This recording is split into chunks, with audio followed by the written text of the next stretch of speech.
கோயிலே வேளாடணும் சண்முகா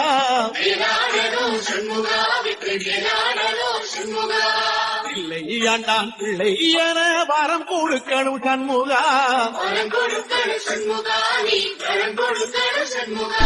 கண்ணுபடும்படி சண்முகா இந்த காலம் முழுவதும் சண்முகா உன்ன நினைக்கிற சண்முகா நல்ல செல்வம் பொழிக்கணும் சண்முகா சொன்ன வரங்களை அள்ளி கொடுக்கிற கொடை வள்ளலே சண்முகா கோடி வணக்கம் சண்முகா பர கோடி வணக்கம்